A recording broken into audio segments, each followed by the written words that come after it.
through the magic of the Cybernet Space Cube, the computer-enhanced podcast of the future, Transformers Slag Podcast. What's up, everybody? How we all doing this Saturday night? It's a beautiful Saturday night. How we all doing? This is a Transformers Slag Podcast Saturday Night live stream main event. I'm your host, Protoman. I am the face that runs this place. I'm the voice you hear Monday to Friday. And it is Saturday night on an amazing week of Transformers. Our wallets have been decimated. Rest in peace, oh leathery wallet that sat in my back pocket. Man, oh man, how we all doing today? So if you're new here, we're going to be talking Transformers. We're going to be covering the news, little updates here and there, little things that have changed since last we reported. Obviously, the individual segments will have the most fleshed out visuals and everything, but we're here to talk about the news together. People want to give their 2 cents, they could super chat, or if they're the beautiful green names on the side of the YouTube memberships. And speaking of which, who do we have here today? We got Mikey and Louie. We got Patrick Brown. We got Mayoral Fabrication, who's one of our Patreon people. Timmy K. Poindexter. We got J.R. Mina from the Philippines. Who else do we got? James Hopkins. We got T-Formers 2002, who's also one of our patrons. Who else? We got Bigum is here. Princeton Phalanx 59. Roman Schilling. We got Rodimus Power. I hope I'm not missing anybody else. Talib is here. Ashnud of the Magic the Gathering fame is here. How we all doing? So we're gonna be covering our robots in disguise.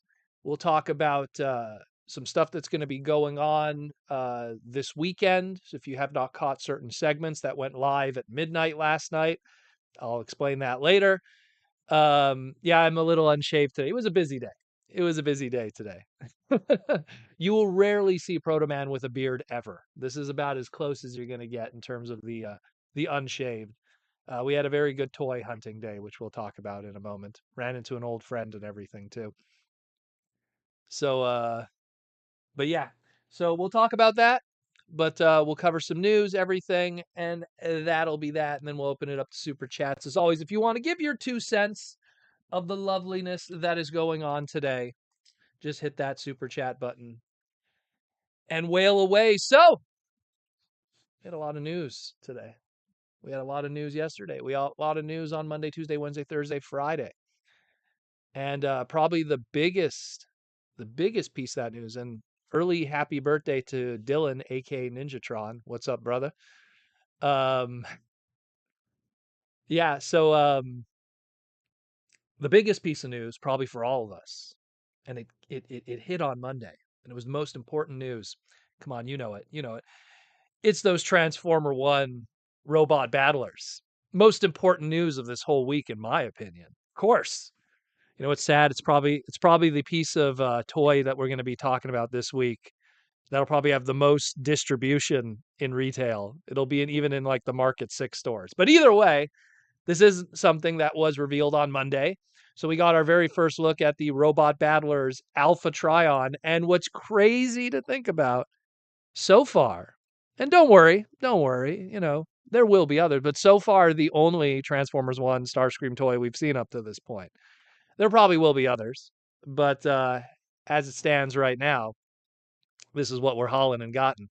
So just wanted to kind of just bring these up. I think the most important thing to take away from this is the nice box art of Sentinel Prime and Alita and Starscream. It's different CG renders from different angles outside of that 1 minute and 30-second trailer we watched.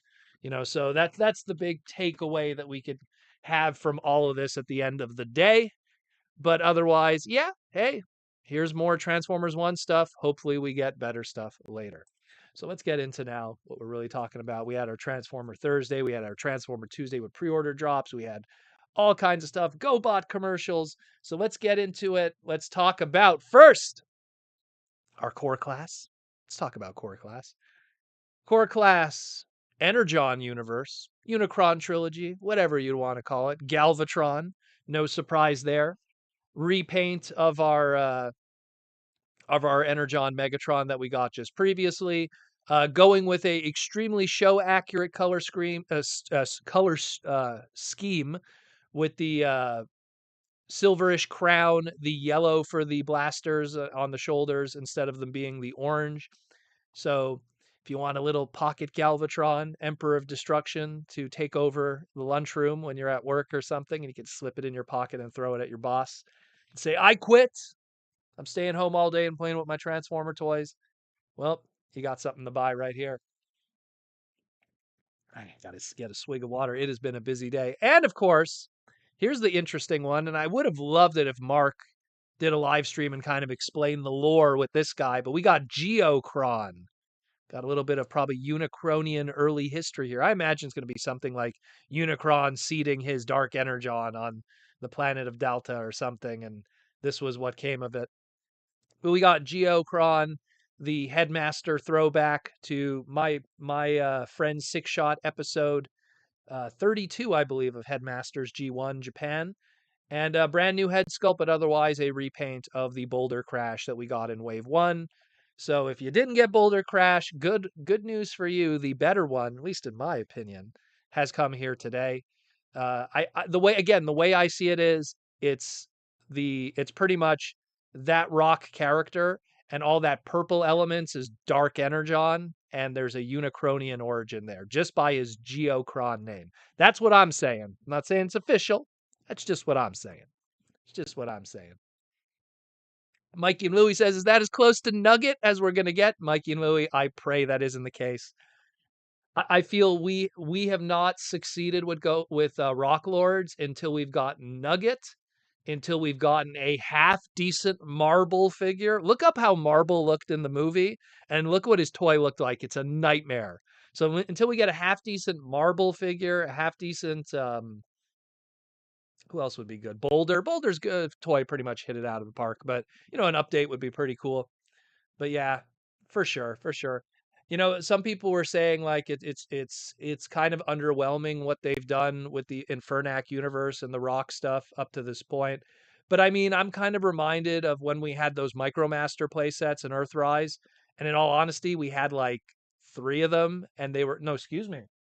We technically only had 2, and they were just a whole bunch of repaints of each other. So, kind of the same story going on here. Something that I would have wanted to have more, but sometimes what I like isn't always the best thing. Let me know what you think about these two, otherwise, though, in the super chats below. Then, of course, we got the deluxe class, 3 of the 4. The 4th one is going to be a filler. I'm waiting for probably Entertainment Earth to get the case assortment so we'll know what the 4th filler is. Some people were saying that it's probably going to be what's her name? Oh my god, why am I blanking? Um oh my god. Strong Arm. Supposedly Strong Arm is the filler for this wave. So we'll see what happens with that one. That was the rumor. But otherwise, we got some really good stuff here. Some really, really, really good stuff here. And the thing about what we're looking at here, so we got the G1 Toy Optimus, we got the Slipstream, and we got the Quake. If you ask me which I'm the most excited about of the 3, the Optimus is a pretty close tie with the Quake, though. But so as of this recording, both the Optimus and the Slipstream have sold out completely on Hasbro Pulse. They are available through other retailers. There will be other opportunities, probably, obviously through retail itself, but we will see. James says the Strong Arm was the filler for Wave 3. Okay, so I don't know. I heard a rumor that she was going to be the filler. Does anyone know? Because I know when Earth Entertainment's going to get the case assortments, we'll have that answer. But because we didn't have a live stream, I probably should have just asked Hasbro marketing. Why didn't I do that before the live stream? I had a busy day. Anyways, so the G1 Toy Optimus looks great. It's budget Missing Link Optimus, if there ever was one. Comes with pretty much the same stuff. Actually has a little bit more articulation than Missing Link Optimus when you kind of like time it in a lot of ways outside of the fists and everything. Has a matrix of leadership, translucent eyes for light piping. You got the Energon axe if you need the plug on. No parts forming. Looks great. Just looks great. Fantastic. Nice little throwback. Anyone that grew up from that era like I did and had those figures, I mean, absolutely fantastic. Slipstream, I want to like it. I really do. there's an old post on my Instagram of like all the Slipstream figures up to that point. And I'm talking like the Cyberverse ones, the Japanese Sakamoto Legends version. And I mean, I really like that Sakamoto version. That one was really good up to that point. That was like my go-to Slipstream figure for the longest time. And this one here, I don't know. I guess you know what? If the face was just more expressive, because she's such a sneaky character and snarky and stuff, and she has such a monotone face here, where the Sakamoto one kind of had a little bit of character to it. I mean, even the one that was a straight up repaint of Transformers Prime Starscream, because it was a Starscream one, that one at least had a little bit of character. This one's so monotone, so I don't know. But hey, doesn't matter what I feel. It sold out on Hasbro Pulse. So clearly a lot of people are excited about it. So at least the good news that could come from that is it tells Hasbro, hey, when you do a deluxe assortment, guess what? The female character will sell out. So that's fantastic. They'll probably do more. And Quake is just awesome. Double Target Master Quake. They did a fantastic job. Look at all the new tooling that's going on. It doesn't look anything like Skullgrin. And the fact that he comes with his two Target Masters, Tip Top and Heater, and they look exactly like them. I mean, yeah, okay, Heater has the blue plastic in the gun mode. There was the limitations of that. And I know some people weren't happy with how bright the blue is. It should be more muted. But at the end of the day, I think they did a great job. I think it's fantastic. I mean, I think that, Mark talked about how they really had to squeeze every penny to make it happen. And I'm glad that they did that. I really am. I'm happy that they were able to pull that off, and it looks really good. And those obscure characters get done. So fantastic. Easily, probably like again, him and the Optimus, they're like neck and neck for which one I like more of these deluxes. But the Quake, I mean, there's just so much from a design side that I appreciate. And it's really going to be a one and done thing. Like this Quake here, I don't really see them doing anything else with it. Like it's going to be this tooling is going to be for this and that's it. That Optimus, though, let's be real, guys. Let's be real. Do you want to count how many repaints that thing's going to have? The fact that it comes with two guns, it comes with an animation accurate gun and a non animation accurate toy exclusive gun, meaning that it opens it up to doing an animation accurate head sculpt, a Nemesis Prime, a Scourge, a Black Convoy, a Shining Magnus, a regular Magnus, a Powered Commander, aka Powered Convoy, aka the blue one. Maybe we'll go into some Bape colors, the green one. We could go into a silver one for Return of Optimus Prime Part 2. We could do a clear one for Holding the Matrix. I could go on forever. There's going to be 10 to 12 different repaints of this because it's a deluxe class. Deluxe class historically are because there's such a cheap price point, they could be repainted to death. That's why when you have a deluxe Seeker Jet, let's look at classics 2006 Starscream. How many molds did we get out of that? 27, I think it was. My buddy Hydra has a display of all of them. I usually use that photo. I show it on the live streams once in a while and on the segments. I mean, it's craziness. It's craziness. What do we got here? Timmy K, for once, I'm not cooking dinner during Proto's live stream. Hey man, you're allowed to eat while we talk. I'd join you. I'd be joining you if I could. I'm hungry. I'm hungry too. I didn't have supper yet, so I'm down for that. But yeah, another Ghostbusters repaint. Exactly, James. Like, I mean, the sky's the limit. The sky's the limit. I know I'm forgetting something. An obscure Motomaster repaint. Who knows? Who knows? So trust me, they're going to see plenty of mileage with that Optimus. Where that Quake, the reason why it's special to me is it's going to be one and it's going to be done. At most, and even then, I don't think it'll happen, but at most, they could squeeze a bludgeon out of it.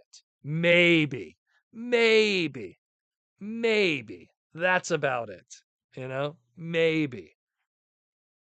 But yeah, let me know what you think about these bad boys and girls. Then we got Voyager, Transformers animated Motormaster, or the Motormaster, as he was known in the BotCon days. And unfortunately, a guy that made my top 5 Transformers of 2023, and I'm kind of disappointed how they pulled this off. And I'll even show more why I'm disappointed, because I talked with Mark afterwards, and he pointed out something to me that I didn't talk about in my individual segment. I'm like, oh my god, I got to talk about this on the live stream then. And he kind of mentioned it briefly in his Instagram, but no one really caught it because he didn't like blatantly point it out, but I'll point it out here. But first, let's talk about Motormaster. Again, anyone that went to BotCon 2011, that was probably, I mean, I've gone to all of the fun publication BotCons, from 2005 until its closure in 2016. And 2011 was easily the best year. It was just, there was so much going on, live shows, everything, great box set, and Motormaster was the centerpiece of that box set. And that box set sold out instantly. It was the last BotCon box set to sell out on pre-sale online. And it just ended up being this really in demand, expensive figure. Just the Stunticons alone were going for like $1,000. Motormaster was $300. It was crazy. So to create an opportunity for people that they could get this character in better articulation, in my opinion, with a better axe, in my opinion, because I'm not a big fan of the axe that came with the original Voyager animated Optimus. It's kind of weird. Um, it just looks fantastic. And the fact that Mark was able to sculpt a head that was slavishly loyal to Derek J. Wyatt's original design and fit it into that crevices and make it work for the transformation and get that black and green that just pops. Fantastic. And it's going to be retail MSRP. And for some reason, he's not sold out on Hasbro Pulse when this should be the big ticket item, the money get item. These are the items that like the Minervas that I talk about, where we finally get around to getting a version of that character that is not like just a crappy release. It's a proper rendition of that character, and you save money because you don't have to go out and buy a vintage one that's, to represent it in your display. That's going to cost you a dime. Cringe McCringle was BotCon 2011, the best TF convention ever.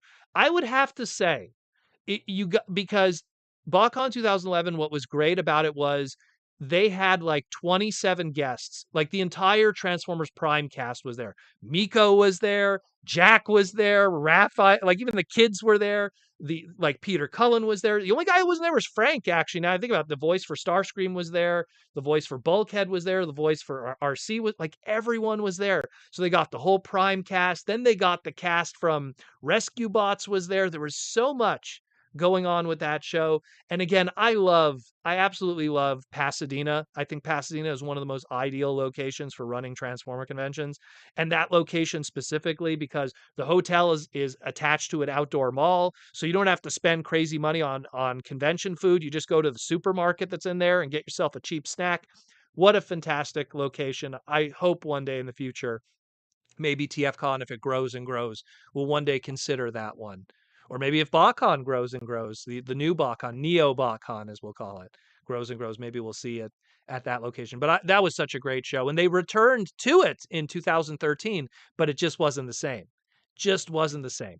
When they returned in 2013, they didn't have the same lineup. The box set, I believe, was the Most Wanted box set, as it was called. That was it wasn't as good. The lineup wasn't as good. The convention exclusive wasn't as good. So it same location, same con, just different vibe. Different vibe. It was cool. I hung out with Ego Raptor. I hung out with James Roberts. There's all those photos that are kicking around and everything. But aside from that, that wasn't the apex year in my opinion. And anyway, so again, this is what I'm talking about. This is a great item where it saves people money. Now they don't have to look at a BotCon item and go, "This is the only way I'm going to get Motormaster."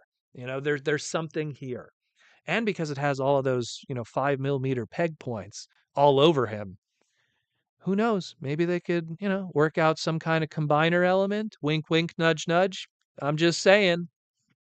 I'm just saying. If you own the animated Optimus, look where those 5 millimeter peg ports are located on his body. With a little bit of creativity with future releases, that could be peg heads for combiner elements. I'm just saying. Stay tuned. What's up, Larry? And let's talk about Metalhawk for a moment. So I'm going to pull him over here because I have him also. I always keep him on my desk. I just want to just get across something. I love Master Force. Just transparency here. Master Force is like in my top 5 Transformer series. I love Metalhawk. I spend a lot. I own the original one. barely see him back there. I own animation cells of him. I love the idea of the character and everything. And this guy made my top 5 Transformers of 2023. And just like with Motormaster, where you know, if you want to own a good Metal Hawk figure, and it's funny because I literally have, I'm not going to reach for it now, but I literally have the little Pretender shell decoy armor from Power of the Primes. But this is probably as good as it's going to get for the time being of that character. And it's not going to make you break the bank to get, like as opposed to the original that's going to cost you $500 or a BotCon exclusive, that wasn't all that great in all honesty. It had its own little homages. Um, so, I love the Metal Hawk mold. I think it's a great job. But then I talked with Mark, and Mark was like, here's the thing that's going to be depressing. You ready for this? That's how he was supposed to look. So this was a hand painted proto that was what they intended for it. It was going to have metallic paint on it, and it was used for the photography for the box. But that's not what the final product's going to look like, unfortunately. So it was almost there. It was almost there, but not quite. Not quite. So it's going to be more of an orangey yellow. It's not going to be this gold that we see here. So if you see the box is going to make you a little depressed. What's also cool that he pointed out is while the box here says G1 Universe Metal Hawk, he said that when you're going to scan it at Walmart, right, or any of the product listings, it's actually going to be called Transformers Legacy United Deluxe Class Super God Master Force Metal Hawk. That's what it's going to be called on the listing. So that's pretty cool.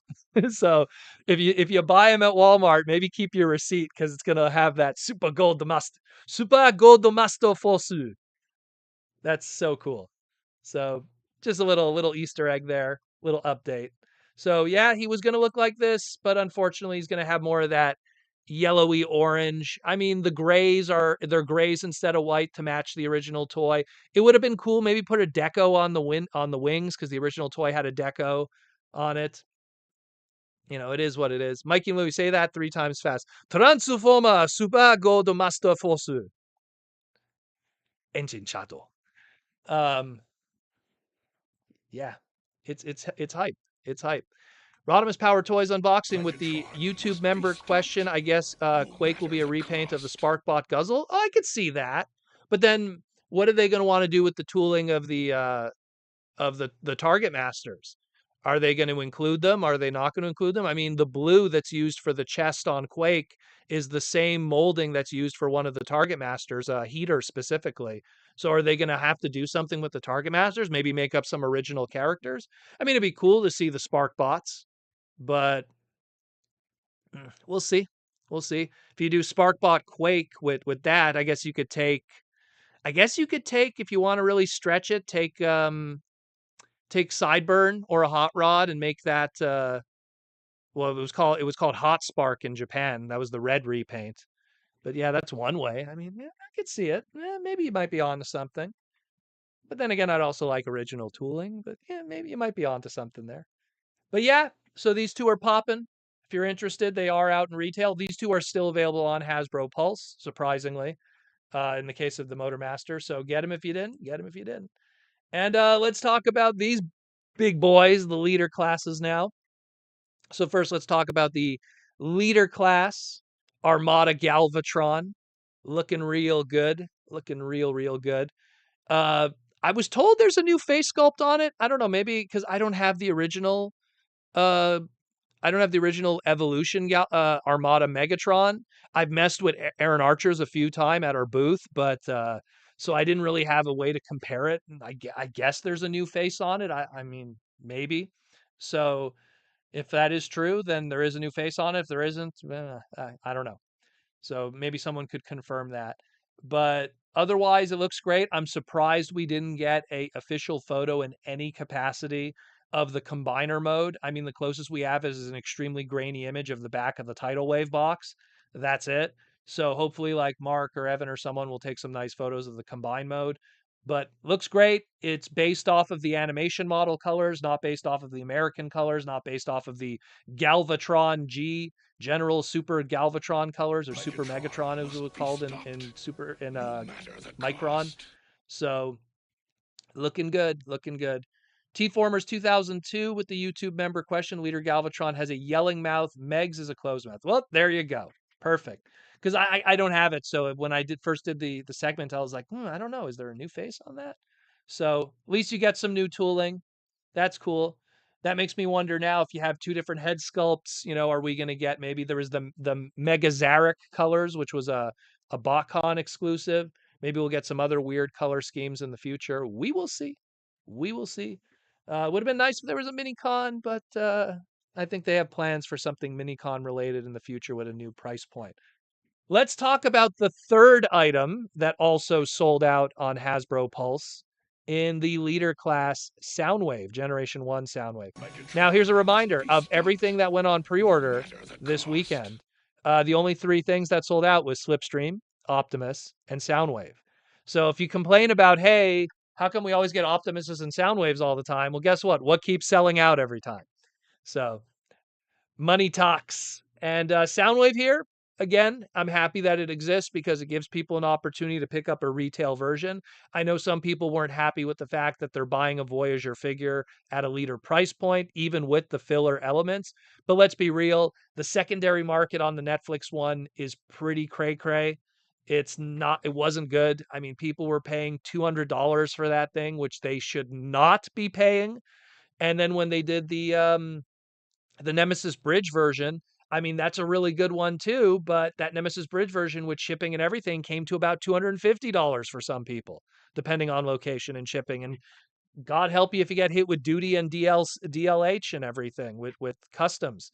So it was a tough one. So this gives people an opportunity to buy it in retail. And in my opinion, that buzzsaw, and I talked about it in the individual segment, that buzzsaw is going to be the money of the whole set, not even the Soundwave, because we didn't get a decent buzzsaw figure in 13 years. Like, no joke. The last time we got a decent buzzsaw figure was the Masterpiece. Then we got some weird stuff through Power of the Primes. We got some non-transforming stuff. We got some Funko Pops. We got some Loyal Subjects, non-transforming stuff. This is the first decent buzzsaw figure in 13 years. So, in my opinion, all the value's in the buzzsaw.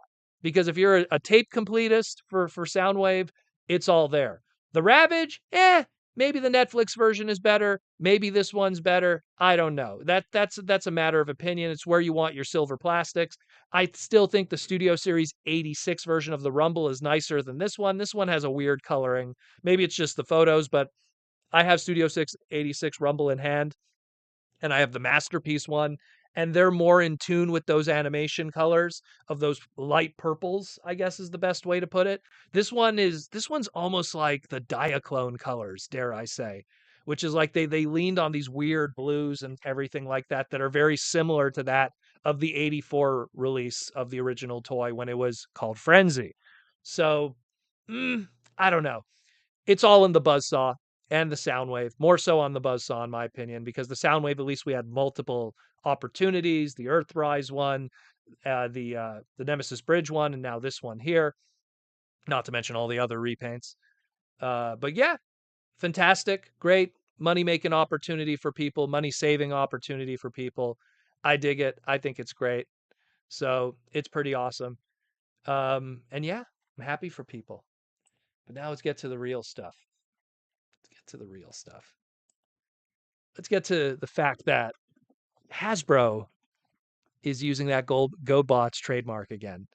The last time we saw that trademark was 4 years ago when it was just expired through the Tom Sicoli comic book, the Gobots comic book, Mighty Robots, Mighty Vehicles by IDW. And they refreshed it and kept it alive with the emblem, and what a world we live in. They made a commercial. Absolutely great. I love it. I mean, GoBots, I had just as many GoBots as I had Transformers growing up. And while, yes, the original show is not as good as Transformers, but Machine Robo was pretty hype. So, and a lot of those Machine Robo molds were GoBot molds. So, I mean, you will never look at Fightor and Screwhead the same again when you watch Machine Robo. But yeah, this is a fantastic set. I love that Hasbro acknowledges the ever obscure. Let me pull it up here. The ever obscure Guardians emblem. This is on my Boomer bot. It's literally called a Boomer bot. Um, this is the only time it had the logo and it said Guardians. And then, of course, you had the power suit combiners that had them, and that was it. Every other GoBot figure, I'm looking at my wall of GoBot carded, they never used the logo. Yeah, a little bit of the background here was kind of used for the card art, but they never acknowledged it in the show. I mean, it's nuts how this is about as close as we got to like like the auto, like imagine like we never saw the Autobot or Decepticon emblem, and then there was an odd like Power Dasher or something that had it like had an Autobot emblem. That's how weird it was. So the fact that they're acknowledging it, that it's there, I mean, I'm so happy with that. This set was a day one pre-order. Right away I got it pre-ordered. I didn't even think twice. I was just like, I need this thing. And it's still available on Hasbro Pulse. So if you have not picked it up, get it while you can. This is going to be a set that's going to be money. I'm telling you, I know you guys might think I'm crazy. It's two Fembot characters. It has that Cosmos that everyone was gunning for. This is going to be money. I'm telling you. The only thing I'm like, why didn't anyone take a photo of the inside of Smallfoot's chest? I wanted to see what they sculpted in there or painted. But either way, giggity. We will see what happens. Mark Morales with the $5 super chat. Thank you, Mark. I'm getting Earth mode. Laserbeak and Buzzsaw requires two Earth mode sound waves. Regardless, it's a hassle to get two birds with one tape recorder.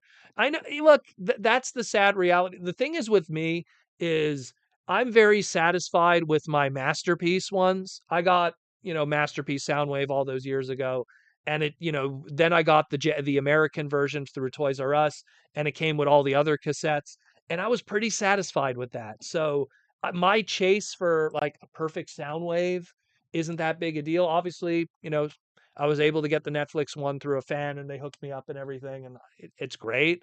But I'm just gonna say this, guys. I think we're gonna get a Studio Series 86 Soundwave at some point. I think that this is the last hurrah. Let me just go back to it. I think this is the last hurrah for this mold.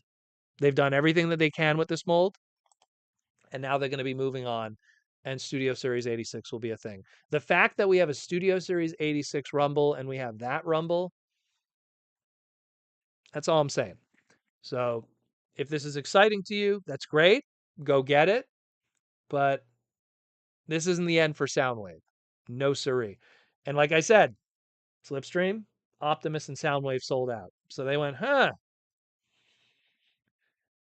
let's play that song again because people are going to put a quarter in the jukebox one more time.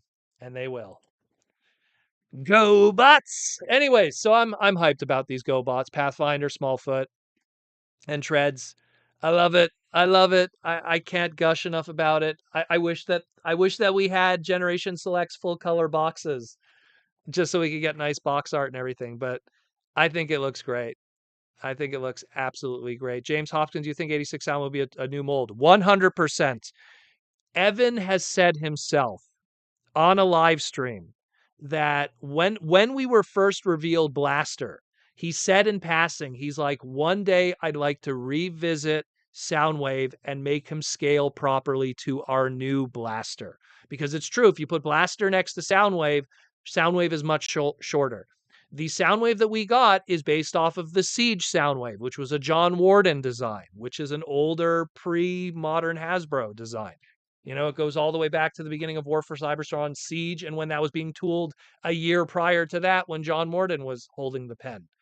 So the Mark and Evan crew are like, we want to make a new Soundwave. So I'm telling you, I'm just saying, stay tuned. I'm just saying. And I'm just saying you should be buying these GoBots so they can make us more GoBots. So I could get myself, take Hasbro. You got to take that Brawn, make it Vanguard. You got to take the you got to take what do you call it? The Beachcomber, make it Buggy Man. Oh God, who's calling me at this time? Not now, not now. It's my uncle. He's calling me. Talk to him afterwards.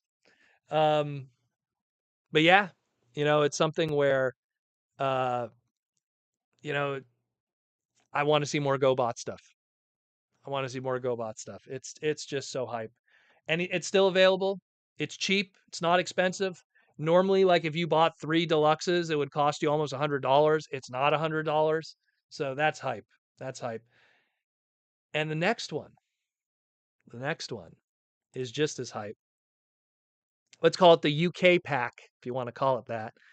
We got Comic Edition Part 4 now, our fourth one. And we got 2 characters that literally have never had proper toys. Yeah, okay. Someone mentioned in my comments, yeah, we got a Emirate Zaron inspired head sculpt used with the combine mode of a repaint of the G2 War for Cybertron video game Bruticus. Okay, very big stretch, but it's not Emirate Zaron.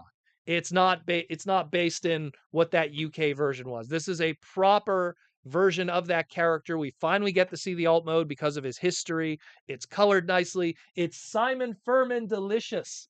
And like I said, up to that point, the closest we had to that, and I'm bringing this because fans wanted me to bring up, this is a very rickety bootleg that was made from China, where they took Action Master rollout and they blew it up. They gave it some new tooling, and it was supposed to be an Emirate Zaron kind of nod in a lot of ways. It's very like loose and kind of rickety and very hollow and doesn't transform. But this is as close as we got in the bootleg market. This was all over the place back in Chinatown days of like 1996, 1997. There was tons of these kicking around. It came with like a mask and stuff too. I wish I kept it carded, but and now we got this bad boy, and he looks amazing. Look what they did. That's the refractor mold, aka reflector. Are you kidding me? Man, doesn't even look like it. That's great. That's great. Fantastic. And Flame, hey, I would have never thought of that one. And it's such a smart idea because Flame's Cybertronian, flame tank mode is very jagged. It's like a jagged looking tank. And it does kind of look like the Megatron from War for Cybertron. I'm surprised they didn't pull the trigger and do that back then the first time when they had the deluxe class version. So what a fantastic set. Absolutely great. They pulled Flame off fantastic too. 2 characters that finally get proper figures. It's a shame that I'm not getting this figure sooner. I would have because Simon Furman's going to be at TFCon Toronto. I would have loved to bring this to him to get it signed because this is like the Simon Furman set. You know, this is 2 of his original characters. One of them that he was able to then bring into the modern USA comic books, but absolutely great. Love this 2-pack. Also, surprisingly not sold out. So another one. I don't know when they're going to do another Flame. I don't think they'll ever do Flame again. Why would they? If they have the Flame trademark, they could do other things. They'll do Mistress Flame. They'll do Flame the Motorvator, which is part of like what would have been the Brainmasters, but UK. They'll use Flame elsewhere. I don't think they're going to revisit this character again. This is about as apex as it gets in a lot of ways. Same thing with the Zaron. So this is one of these sets that 5 years from now, people might regret not getting it. So we will see. And also because oddly enough, no one tried to do this photo, so I kind of put this together. It's a little ghetto, but here's how now the full picture looks like of the side of the box with volume 1, volume 2, volume 3, and volume 4. So there's the side of the box. That's how they're going to look all together. Fantastic. That's it for at least 2024, according to BMAC of Hasbro Marketing. Maybe they'll continue this in 2025, but here's our 4 for 2024. So, I like a lot. Also, I pre-ordered this one. I like this one too. But we're not done. We're not done. So we also have Lego. We got some Lego stuff that we're going to be talking about.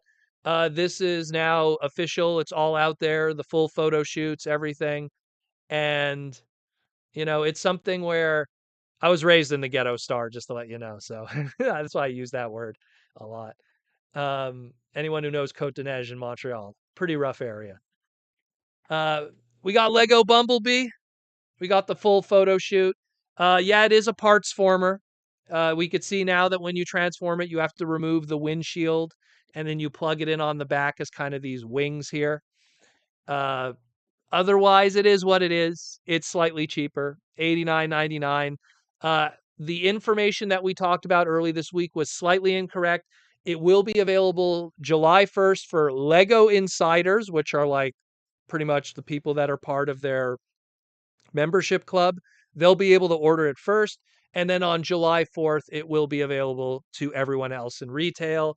I'll be honest with you, the Optimus was a smash hit, and it still found itself at Costco and went, it ended up being like, what was it, $20-$30 cheaper in terms of clearance.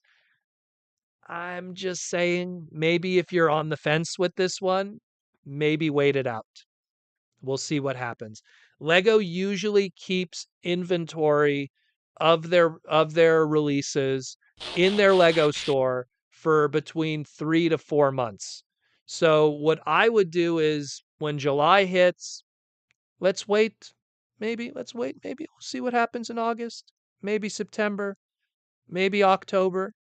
And then in October, if you're getting a little itchy on the old trigger finger, then yeah, go to the Lego store and pick it up. But I get a feeling between August, September, and October, I think we might see a little bit of a price drop somewhere. Just calling it now. Just calling it now. So we will see. Ashton says it's free to sign up. Yep, it's free to sign up, but then you have to give your personal information. That's usually how it works. And then you get a whole bunch of emails and stuff that bother you. And then they want algorithms. So is it free really? Is it free really? But yes, it is free to sign up. But yeah, more so, I say just wait. I think that if you're on the fence on this one, if you really love Bumblebee, then hey, go for it. I'm not going to stop you.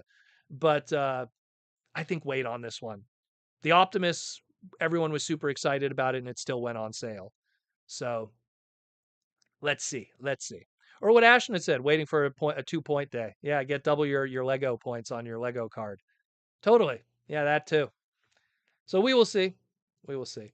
And the last thing we're going to cover, and yeah, let's talk about Bishoujo, Kotobukiya Bishoujo. We have our first repaint of the 2024 season, and it's the summer exclusive Cliff Jumper, a repaint of the Bumblebee with a brand new face sculpt. And this will be exclusive to Anime Expo Los Angeles, which is coming up July 4th to the 7th. It will be available in limited numbers at the show for $149.99, $150.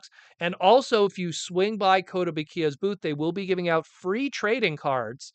And there is going to be a Transformer one. It's going to be a double-sided Transformer trading card with the Cliff Jumper on it and the Starscream. Just real talk right now. If anyone's going to Anime Expo Los Angeles, could you hook a brother up with a trading card? I'm just saying. That would be pretty sweet. But yeah, so hey, Cliff Jumper. I think I would have liked it if they resculpted the head too, gave like the more Cliff Jumper-esque kind of horns. But otherwise, the new face sculpt is nice, pretty nice. I dig it. Again, I like what Kotobukiya is doing. It's pretty cool. I dig it. I like this kind of stuff. Let the haters be haters. They're haters. They hate themselves. That's why they hate Cliff Jumper, because they hate themselves. I'm just saying it right now. I'm just saying it right now, yo. I'm just saying. Either way, great stuff. And that's it more or less for the news. We got it under an hour. We got the news done. So we're going to talk about some sponsorship stuff. We have some new announcements of new segment stuff to talk about. Oh, Mayor Fabrications here too. What's up? I picked up some cool stuff doing some toy hunting today. That's why we kind of came home a little late. So I figured you guys would probably like to check it out. Maybe some local Canadians will take advantage of the sale that I saw too, and why I went and got these items. But let's first cover sponsorships because they help keep the lights on, along with you patrons and YouTube members and super chatters. Symbiote Studios, plush pins, t-shirts. What am I rocking today? Me, Grimlock, want metal. Want to munch metal. Go pick them up. Brand new plushes, the Rumble and Frenzy, which is purple, as he should be. 2-pack is available brand new on the website, as well as all the others. Pick up Hot Rod, because he's the best. Or get the Transformer Slag podcast plush with Catnip Bravo, sold separately though. But all of them looking great. We are going to be announcing the San Diego Comic-Con exclusive, hopefully in the coming weeks. Great stuff, though. Great stuff. And of course, here's all the others too. And more to come. A lot more to come. The San Diego Comic-Con exclusive. We got some late 2024 reveals. So go to Symbiote and enjoy that beautifulness and everything that's going on there. And of course, all the other Hasbro ones. G.I. Joe, Power Rangers, My Little Pony, and then some. Bunch of new stuff going on there. Thank you, Symbiote Studios, for sponsoring us as always. And of course, yeah, and the Shovel Knight. They have video game stuff there. They're a great company. I love what I do with them, and I'm going to be at San Diego Comic-Con at their booth a majority of the weekend, and the Hasbro booth a different part of the weekend at San Diego. So if you come to San Diego Comic-Con next month, I will be there. So come check me out, yo, at Symbiote's booth. Also to announce, we got a brand new, as of last night around midnight, I uploaded it. I would have uploaded it sooner. Up. You hear that? What's up? I got a new very needy cat now, and every time I talk, come on down. You want to come join us? Come join us. No, you don't want to join us? No? Yeah, anyway. It's gonna meow for no reason. Um Last night, Aaron did a live stream, really good live stream. And but as a result, I didn't factor that Aaron was going to be doing the live stream. He didn't do a live stream the past few Fridays, and I was like, okay, I guess he's not going to be doing a live stream this Friday. And I planned out that in the early evening of Friday, I was going to upload a new segment of the Toy Armada. Aaron did a live stream, so I was like, oh, I can't upload it at the same time that he's doing his live. So it is what it is. There, yep, Butters. Butters is here. There he is. There's Butters. How you doing, Butters? Go say hi to everybody. It's a male cat, so you can only imagine. Hey, look at him. He's just judging. How you doing, bro? Yeah, here, you want to chill on my lap? Okay. You're gonna see a tail every so often. Um, he's funny too. Do you want to go in here? All right, let's get him in the shot. Uh, oh well. Anyways, so we have a new segment of the Toy Armada. Big announcement. It is live right now. He actually was named from Butters from South Park. That was the point. I didn't name him though. Um, so we got a new Toy Armada segment. We deep dive into characters that were created specifically for Transformers to sell lore and align. And so we go deep into the creation of Vector Prime and why he was very crucial into the creation of the Cybertron line, why he was important to introducing this concept of the original 13, which at that point was very vague in Transformers. And then we cover Thundertron and how he was very crucial into building the lore of Transformers outside of that. Why was he in the Transformers Prime toy line, despite the fact that he wasn't a show character? We go deep into it. There is tons and tons of never before seen behind the scenes photos of the creation of these two characters. In fact, I didn't find enough space to show it all. Like I was sent tons of images from the Insider Hasbro team of like, here's the line art, here's the mold rollouts, here's the prototype photos. Like I didn't have enough space to show it all. And I figure we'll probably find another opportunity in the future to show the rest of these photos. But like we already packed a ton of them here. It's a good hour-long segment. A little bit of I guess a warning. The segment kind of cuts off at one point because we then go in a whole other direction in the conversation about the industry, and we went on for another hour or so. So we actually isolated that hour that we talked, and we're going to release that as a separate segment in the near future because it has nothing to do with Vector Prime or Thundertron. So stay tuned for that one too. But right now on the Toy Armada channel, go check it out. Brand new segment, really good stuff. You'll definitely learn something from that one. And there's a really good laugh from Aaron because at one point we were talking about Beast Machines and how that kind of missed the mark too. But yeah, great stuff. Absolutely great stuff. And again, if you haven't already, get The Art of Transforming Robots Volume 2. Not many copies left. No joke, guys. This is almost sold out. And when it's done, it's done. So Volume 2 is almost sold out and complete. And then Volume 3 is going to be debuting at TFCon Toronto. So go on archermonster.com/shop and get one of those last copies that are left for $20. If you pay an extra $15 on top of the $20, $35 in total, you'll get a custom sketch on the inside from Aaron of any character of your choosing. So get it while you can, because I get a feeling, I'm telling you, if it doesn't sell out by like, let's say, a week or two from now, he's bringing those to TFCon and they're going to be gone. I know it for a fact. Like, he sold out of all of those at TFCon Orlando, and that was just a small amount that he brought with him. He's got a handful left of these now. So get it while you can, because when he brings those to Toronto, that's it. I'm telling you, I'm going to see it.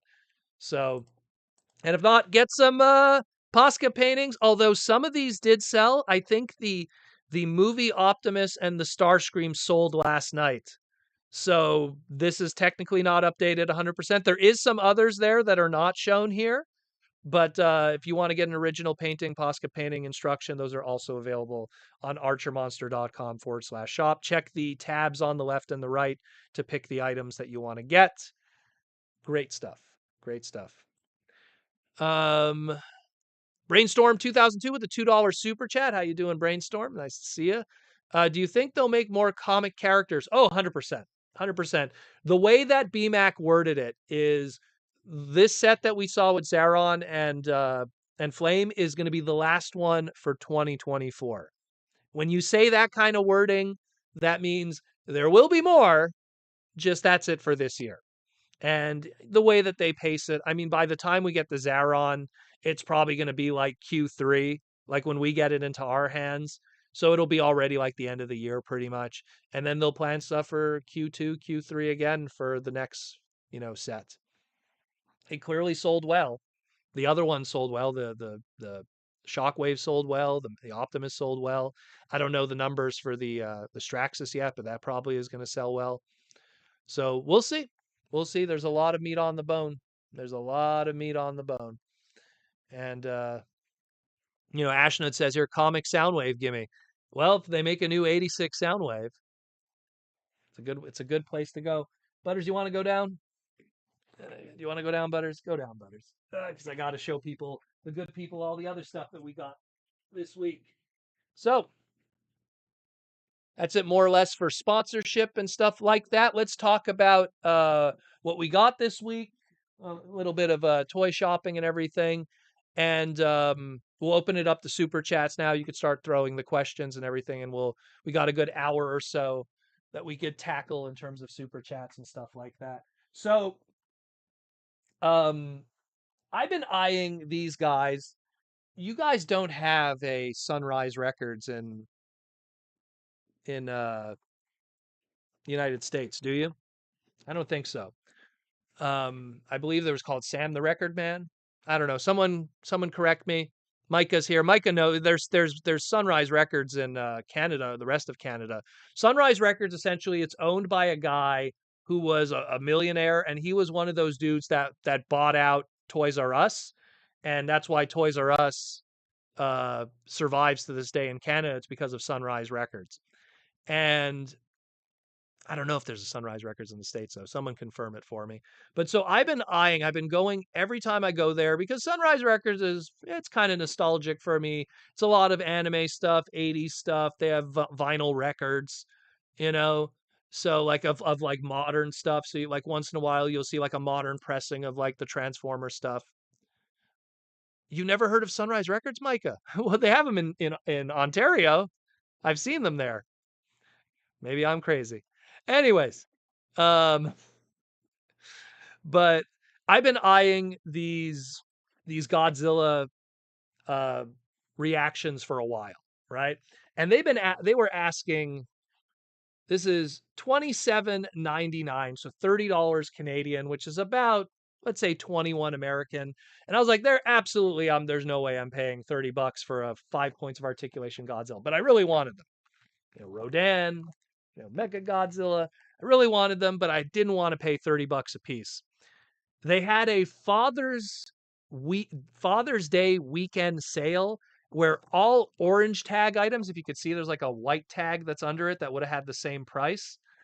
So they did a Father's Day weekend whatever sale, 90% off any orange tag stuff.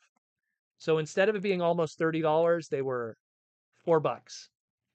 So yeah, so I bought them all. Got old school Godzilla, more modern Godzilla Raids again, which was the 1957 version. And then I even bought an extra of the first one just so I could have a carded one so I could kind of hang it. Because I love my kaiju, and my Ultraman, and my all of that. So I mean, they're available at Toys R Us. I've seen them at full price. They're available everywhere else, but I just didn't want to pay full MSRP. Like if I was gonna pay like $30, like two of these, no joke. If I bought two of these in Canada, that would have been the same price of an SH Figuarts Godzilla, just to give you perspective. So I was just like, I'm gonna wait. I'm gonna wait. And so if you go to your Sunrise Records, the last day is tomorrow. Um, they do have a 90% off sale on a lot of their tchotchke kind of merchandise there. They had Kid Robot stuff of Ninja Turtles and Sonic the Hedgehog. Obviously, every location is going to be different in terms of their inventory, but definitely it's something to check out if you are in the Canadian region and have one nearby you. Maybe throw it in your Google Maps and see if there's one near you. Or if you're a border living American, you could drive on over tomorrow and check it out. But I mean, $3 Canadian. That's like a that's like $2. Actually, that's like $1.90 American for Godzilla. $1.90? I honestly, no joke, I was thinking of just going and buying them all. I was just like thinking of it. It's crazy. Yeah, Sunrise Records is Canadian. I do know that, but I don't know if you guys have it there. That's why I ask. That's why I ask sometimes. Um, there you go. So some people do have them. There you go. So that was what I picked up. I got me a Gojira. Oh, there goes that. Ugh. Got me a nice Gojira. So he's gonna be chilling with me with Rodan and Mecha Godzilla and Megalodon and all of that. Good stuff. Good stuff. Good stuff. We got a super chat from YLagY. How you doing, YLagY? Do you have any knowledge on Hasbro's QC lately? We've been getting these amazing figures, but the letdown is many cases of paint QC these years. Well, keep in mind the first thing that changed going from 2015 into 2016 was we went from the Chinese factory called Jetta Plastics. That was the second factory that Hasbro went with in China because they had to move them around due to theft. Long story. You know what I'm talking about. And then they went to a different factory, Nguyen Plastics. No joke, that's what it's called. You could Google it. Nguyen Plastics in Vietnam. And Vietnam has a different system. They're still new to the toy industry. Toys have been made in China for, geez, 50 years, maybe even more than that, where Vietnam really only got into the toy manufacturing game maybe in the past 20 at most, and that's being liberal, you know. And so they're still new to the game. They're still getting used to it, but unfortunately, why do they go with them? Because they're cheaper. Now, the plastic side of it, let's bring up Exhibit A that everyone talks about. Yellowing. Now, granted, mine didn't yellow, but climate controlled environments, heat is a big issue. We have photosensitive transformers. We have heat sensitive transformers. Photosensitivity is light, UV rays hitting our transformers, causing them to yellow. Heat sensitivity is moisture, heat, humidity, also causes it to yellow. Transformer toys used to never use MABS plastic. MABS plastic. Actually, I have some right here. This thing, a piece of it just broke off of it. Look at that. Um, it's always been associated with bootleg plastic. It's it has more on a microscopic level. It has more pores in it, which lead to issues in the future. And it's something where you kind of have to just except the fact that they had to go in a cheaper route, and certain items, the way they're manufactured, they're only learning of their photosensitivity. They don't purposely make a toy with the intent of, oh, it's going to yellow. They're only learning about it because the factories are now testing with these new colors. I'm pretty sure if they would have known what would have happened to Tigatron or some of the other figures, like I think even Studio Series Soundwave suffers pretty bad from yellowing. Um, Not Studio Series, Netflix in the legs. If they were aware of it, they probably would have used a different plastic, a different shade, and not have the bad feels that the fans have been giving them. So it is what it is, unfortunately. It is what it is. It's something that they're still trying to figure out with the new people that they're going. And the sad thing is you manufacture, like even an example like this Tigatron. You manufacture the product. It was probably planned in 2019, 2020, released in late 2020, 2021. That's when that product came out. They don't start learning about the yellowing until 2020, 2022. And then only then could they react. And then you might not see an updated version of it, although we did finally with the Beast Wars Again line, which is a Japanese product, but you might not see an update of it until 2 years after the fact. So it's a whole ongoing learning process. And again, new factory, new people that are new to this kind of toy manufacturing, and the long-term repercussions. A sad reality, it wouldn't surprise me. Vietnam is also a way hotter country than China, more specifically Shenzhen, China, which is mid-south China. So it's kind of like, hey, you know, Shenzhen, Jetta Plastics, China, New York City. Vietnam, Florida. Two different kinds of weather. Both of them have summer. Both of them get hot. One of them get really hot. So I wouldn't be surprised if, these things are being manufactured in a very tropical almost kind of climate that also might have a long-term effect after it's shipped out and sent by boat to America to then be packaged in Longueuil, Quebec in trilingual packaging to then be sent out to the distributors to then be sent out to the retailers and stores. That's kind of the long, short answer of it, of what's going on with that. They're trying to figure it out.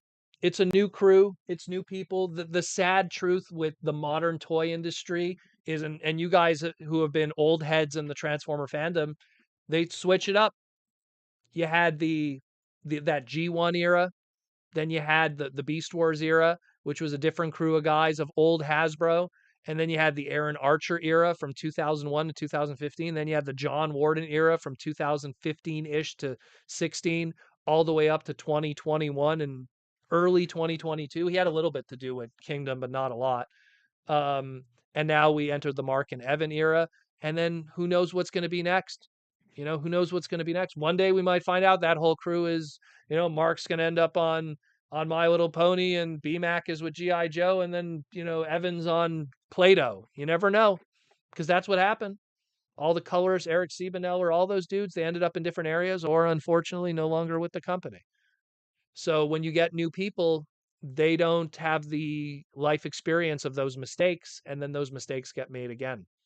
I love Evan and BMAC and Mark. They're all fun, talented guys and are really passionate about Transformers, but they're also new and they don't have that same muscle memory of the mistakes of certain things that other people do. So, new factory, new people with those things too. It's a whole thing. But yeah, Patrick Brown. I wonder if PB ever comes to America. Nah, he won't. Are you kidding me? There's certain trolls stay under their bridge. Let's put it that way.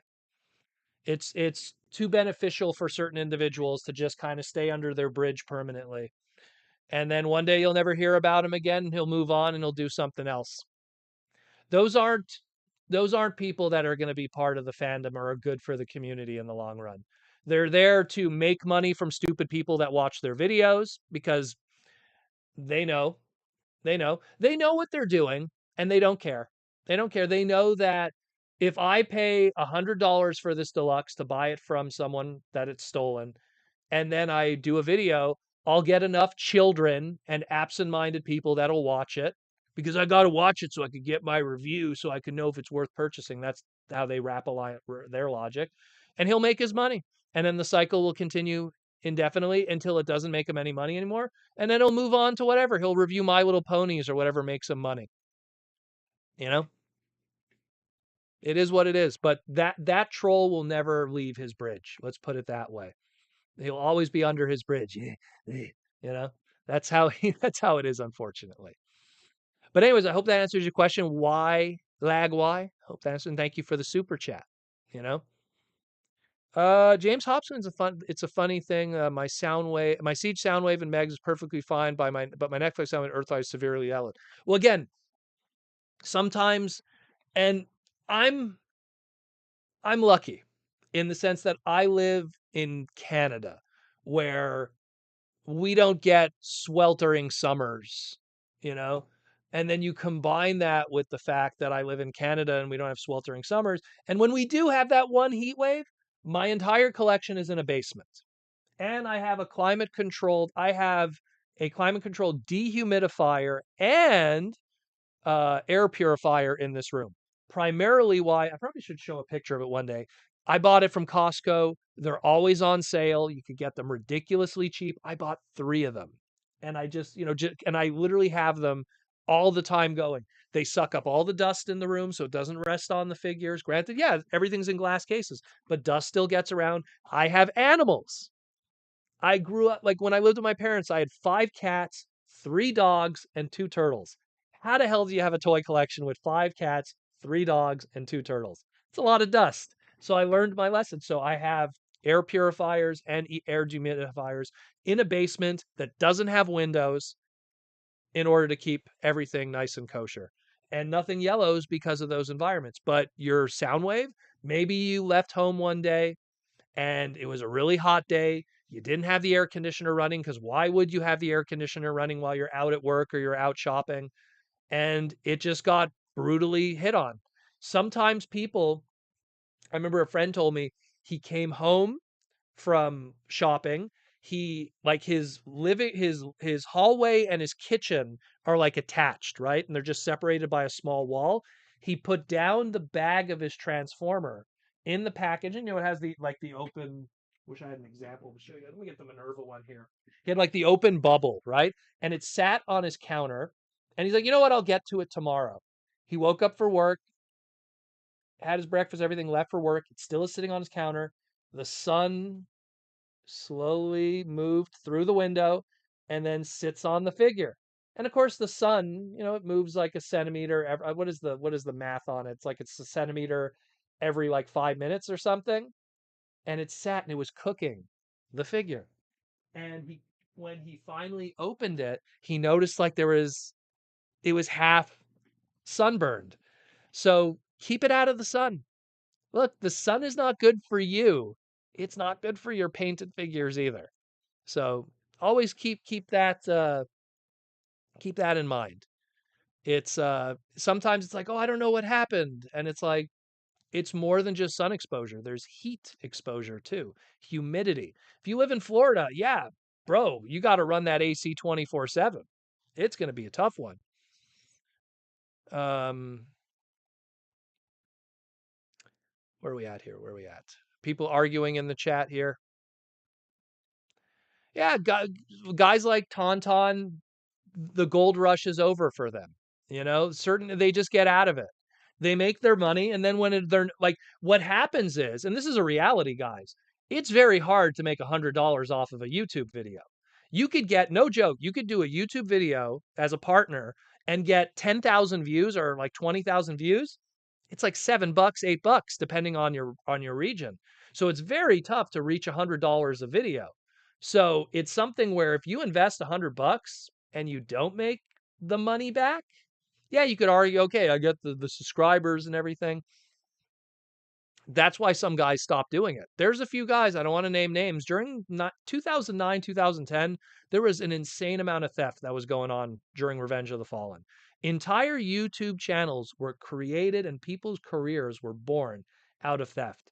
And they're smart because they made a career based off of theft, and then they pivoted and acted like it never happened, and then they had this huge audience, and then they built it from there. I'm not going to name names, but that's how it started. And those guys, some of them are still with us today. Some of them petered out because they were never with us to begin with. They were with us for the greenbacks, or if you're Canadian, the multicolor backs. Um, Patrick Brown, y'all, I live in Louisiana, 9 a.m. with humidity over 90. Oh gosh, working in a pool today and around when it stopped because of the heat sick. Well, there you go, man. I would jump in a pool right away. Make sure you have your sunscreen on, my friend. Let me tell you something. One of the biggest killers is skin cancer. And it's because we take it for granted. We just go, oh, I'm gonna chill, in a swimming pool, or I'm gonna chill on the beach. Take care of yourself. More people, more than ever now, are just going out there without suntan lotion, not caring. It's very dangerous. Big all my figs are in the basement with no sunlight. My Netflix sound wave is still pristine. It's sunlight and heat. Those are the two things. It used to be Unicron. I hate when I do this and you guys don't see what I'm. Unicron trilogy. No joke. Look, okay, that right up there is a cool white fluorescent light. Okay, look how bright that is. That, in theory, should technically be damaging every figure there. Now, granted, it's not daylight. One day I'm going to do a podcast talking about choices for lighting for displays. So, long story short, you have, when you go to buy lighting, you have daylight, cool white, blue light, blah blah blah, and then you have what's called museum quality, which is, I'll get into a moment with that one. But so this is cool white. This technically would be damaging the figures, but the thing is that modern, like not modern, but like Unicron trilogy figures, this is all Kiss play. They don't get damaged by photosensitivity and sunlight and everything like that, because if you use cool white, it doesn't really damage it. It's cool. These figures have been under the light. I mean, in theory, shouldn't all these Armada toys be all yellowed and damaged by now? But they aren't. And same thing with the alternator stuff. I mean, geez, that is Auto Trooper Kiss play over there. That has been sitting there, no joke, probably 10 years now. That thing should be yellower than Big Bird, but it isn't. Now, if you have vintage product, notice Protoman's lighting on this one's a little different than this one. This is G1. There's a Jetfire there. Let me tell you about Jetfire. This is museum lighting. You might not see it, you might not notice it in person, but it's not as pretty. It's almost orangey. Google the Mona Lisa, and when it's on display, it has like an orange lighting that they put over it because they don't want to fade the painting. So it has low UV. So I use different kinds of lighting depending on the UV to protect certain figures. But I use cool white for pretty much everything else because they're pretty resilient. They're pretty resilient. Now, granted, I'm not putting like Mister over here under the cool white. That actually has lower levels of the display because like the top stuff is all movie stuff and everything. And I mean, I'm not too concerned about yellowing a Revenge of the Fallen Bumblebee number 3000 figure, but it is something. One day I'm gonna think I'll maybe do a video about it, really talking about like doing shelving and choice of lighting and everything like that. Because when you've been in this hobby as long as I have, I for people that don't know my history, like got my first Transformer when I was 3, got this and that between, like 3 and 12, Micromasters, the odd figure here and there, Blaster. Um, and then, like I said, I had GoBots and bootlegs and SO Racers and McChangeables and bootlegs. But it wasn't until when I was like 12, 13, Beast Wars, then I'm off to the races. And I've been a nonstop hardcore collector since then. And luckily, around that time, I got the internet in '95. Again, I'm an old man. I got the internet in 1995. So it's something where, you know, my dad's a toy collector. He collects his stuff. There's a great video on YouTube, guys. Type Proto Man Father's Day special. It's me interviewing my dad and his toy collection. It's not on this channel. It's on my old channel. And you get to see my dad's toy collection. You get to see how he displayed his stuff. You're going to see a similarity. You're going to see where it came from. So it is something where one day I'd really like to talk about it, because if you're an old head in the hobby like I was, you're going to be doing this for a while, and you do want to preserve your toys. You do want to take care of them. My father's toys are from the 1950s. He's been preserving them for, oh geez, when you think about it, coming on 70 years now. You know, it's wild. Like, so I see through what he was doing, and copied it. And shout out to the Unicron brothers, Unicron.com, the Lucas brothers. They also were a bit of an inspiration for certain ideas. I never give them enough credit, but yeah, the Lucas brothers were also like, they had a different idea, and I kind of evolved it, which was like, and this really shows how it was back in the day, but it's crazy when you think about it. Okay, so everything here, this is every G1 toy practically, until like every G1 toy. The only thing that's fit in at the bottom there is I also put Car Robots, Brave Maximus, because where else am I going to put him? So back in the day, you could fit every G1 toy ever made right here. Look, four deep shelving. So the Lucas brothers, they had a closet also that they fit at almost every G1 toy and a little bit of Beast Wars. And at the time, we're talking, when I'm looking at their website back in 97, 98, 99, like, that's genius. So I kind of did that on cocaine.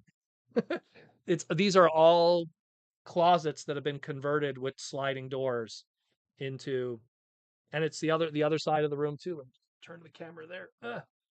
Oh great, I just screwed up the camera. But all of this, look, just keeps going. And all my books. But yeah, and I just effed up the camera. Oh well, so I don't like touching it too much. But yeah, so it's like something where I'd like to show one day and kind of explain, like, how did I do the lighting? You could barely see it, but you could barely see it. There's a little light box there that I bought from Home Depot and you could just do switch lighting and everything like that. And as long as you have a plug somewhere, every wall is going to have an outlet legally, usually at most houses. So I did all kinds of different wiring and stuff, and cool stuff. Shout out to both my father-in-law and my father who helped with this, too. And then, of course, I wish I could show you guys, but you can't see it because the room's kind of deep. My Rodimus shrine. Some people have seen it maybe on Twitter, but I have a huge Rodimus shrine, which I'll take a photo of it. I'll be right back. Sorry, cat. One moment.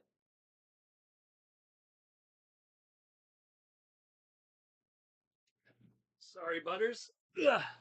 So So then I have like my Rodimus shrine, which is the same idea. I built a two-sided closet with glass walls. So like, oh God, I wish I took a better photo. So it has like all the carded stuff on there, and then it's not the best photo. I probably should have taken a better photo, but you know, like I build them up.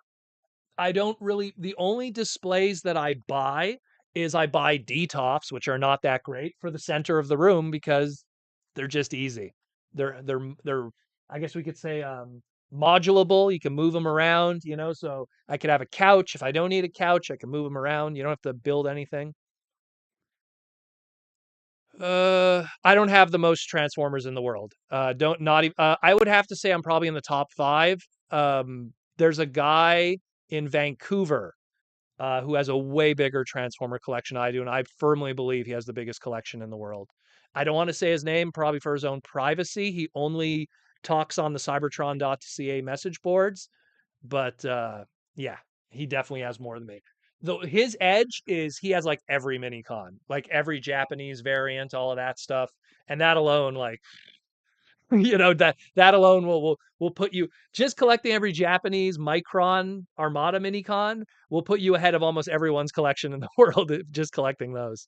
So um Mikey and Louie, none of our figures are yellowing. We use blackout curtains for all our rooms. No sunlight kills. Yeah, sunlight hurts it every time. Totally. Totally. 100%. And you need to have blackout curtains if you want to walk around the house naked. That's just how it is. You don't need to scare the neighbors, you know? Um, but yeah, so it is something one day I'd like to do a segment and really go deep into it, but it would have to be like with a camera and everything moving around. I just unfortunately don't have like I don't have like this, I could use the cell phone and do something, but one day that's gonna be really nicely edited. I'll put something together and show you guys how it's done and all of that. But scaring the neighbors is fun. Of course it is. Ain't it always? Ain't it always? You know what's funny? You know what's hilarious? None of my neighbors know of this madness, and I want to keep it that way. Like one reality is as a toy collector is you reach a point, and let's be real, all of us probably have something in our collection that's worth a lot of money. We all do. We all have something that's worth a lot of money in our collection. Some guys might have that one transformer that like, yeah, this is worth $80. This is my. And then there's some people that have transformers that are worth 1,000, 2,000, $3,000. Or they have comics or trading cards or whatever. You don't need to let people know that you have that stuff, especially neighbors. All it takes, all it takes is for your neighbor to tell a friend, "Oh, my neighbor over there, he has a huge, crazy valuable comic collection." And if that guy who your neighbor just said it goes, "Oh, really?" and then waits one day for when you are not home, you know, you go to a convention, you're gone for a week. Good time to rob a guy. So always try to keep that on the down low. Little personal advice. Don't brag about your hobby. You can brag about your hobby to, you know, everyone else, but people that know where you live, kind of keep it on the down low. Where are we at? Where are we at? I have to get a haircut, guys. I am definitely gonna get a haircut before TFCon. Uh, more beastie symbiote plushies. I wish one day, one day. One day we have to finish the G1 initiative for certain characters. That's kind of what's in the pipeline right now. Closest we got was Mr. Primal, who's chilling over there from Rise of the Beasts, and unfortunately, they're still in stock. Go buy yourself a Primal. Go help them out. Go get a Primal. Help out the beasties. James Hobson's. Well, at some point in your collection, you're going to get that person that gives you the side eye when they tell them it's your hobby. You know what? There's always going to be that, but who cares? You know what I mean? Like in the same way that I'm pretty sure if someone came up to you and said they collect spoons, you'd be like, okay. Everyone has something they enjoy. Everyone has a reason why they collect it. I always say it like this. Everyone has a favorite color, and that favorite color is very important to them. If your favorite color is red, chances are if you bought a car, you're probably going to get a red car. If you bought a jacket, you're probably going to get a red jacket. Like people love a favorite color, but guess what? Everyone has a different favorite color, and it's not going to change anything. So what you do with your money is, it's your business. And if they give you the side eye, whatever. I'm pretty sure stuff that they do with their free time and their money might make you raise an eyebrow. It's like, what? You collect Transformers? You're crazy. Okay, so I'd like a number 7 latte with the foam and the cream, and I want 2-shot espresso, and yeah, that'll be it. Oh, that'll be 17.99. Okay, cool. You know, or you buy Godzilla for 17. You know, so you know what? I've encountered that many times. I remember in college there was this, and it's funny. This guy he was such a weirdo, anyways. But I remember I bought, and this gives you an idea of what year this was. I bought Energon. I think it was Energon Ironhide, and I was all hyped about it. I was like, "Oh my god, I found Energon Ironhide," because it was like first wave Energon stuff, and for some reason I couldn't find them. And the guy's like, "How much did you pay for that?" I'm like, "Oh, I think it was like 25 at the time." He's like, "Oh, what a waste of money." And at the same time that he was saying that to me, he was holding a vinyl record of Final Fantasy VII, I think it was. It was like some special printing that they did for Final Fantasy of the soundtrack. And I was like, "Yeah, but what'd you pay for that Final Fantasy record?" "Oh, well, that's different. That's a music collectible." And I'm like, "What'd you pay for that?" I don't want to say his name, but well, Jaws D knows this story. He knows what I'm talking about. Like, "Well, what'd you pay for that record?" It's like, "Oh, 3 digits." I'm like, "Okay."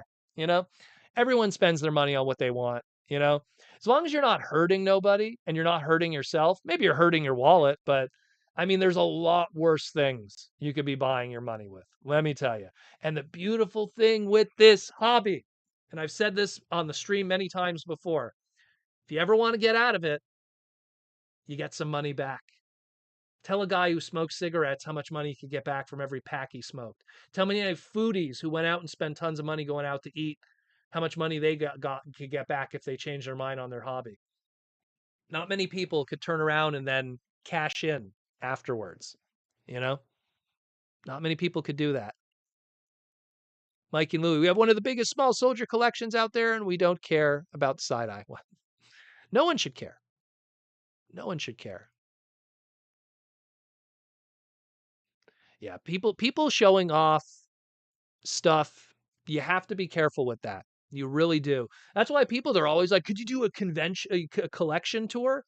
You don't need to know where the windows are in my house. Let's put it that way.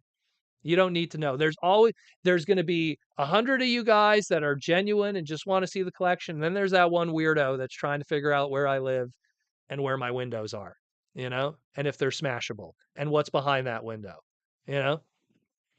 You get weirdos. My buddy Ego Raptor warned me always about that because he dealt with the weirdos like crazy, because the big mistake that he made was when he first started to kind of get popular, he gave his home address to ship like, you know, gifts and stuff. And then he learned very quickly that was a bad idea, and then he made a PO box, you know. So, but like that first, geez, that like first like week or so, it got a little out, and then people start like, oh, that's where he lives. Got to be careful with that. Mikey and Louie, we deserve to be arrested for the amount of abuse we do to our per wallet. Well, I always say, and that's I don't want to plug the Patreon, but that's part of why I have the Patreon for you guys is ways to save money. Like last week we talked about these guys, how much I saved on these. It's all about saving money. I wasn't going to buy these at near 30 after Canadian taxes, but $3, you know. Think about 4 of these would have been $100, and I bought all of these for like less than 15, you know? So, it's crazy. Uh Ashnud, part of the reason why we never use my real name for anything. Well, you know what? That's something that unfortunately is just the way it is. I mean, I remember the irony as a kid back in 95, 96, 97, first getting the internet. One of the biggest thing your parents would tell you, don't use your real name on the internet. They used to always say that's how Proto Man was invented. Was I had to have a screen name. Everyone had a screen name back then. You went on MIRC, you went on the message boards, you went on ICQ later on. I'm dating myself here. Or AIM Messenger, AOL Messenger. You know, you had to have a screen name. And then the irony is when Facebook came around, everyone used their real names. And then all of a sudden it flipped. Now everyone uses their real names. In my case, the genie's out of the bottle. I can't get rid of my real name. I do stuff professionally. I work on Transformer comics. I work on Transformer figures. I work on professional stuff. I have to get credited. My real name's out there. You can't hide that. It's like saying like Derek Wyatt, hide your real name. You can't. You can't. You can't go by a pen name forever. It's impossible. Not everyone could do the Stan Lee. It's not his real name, just a little hint.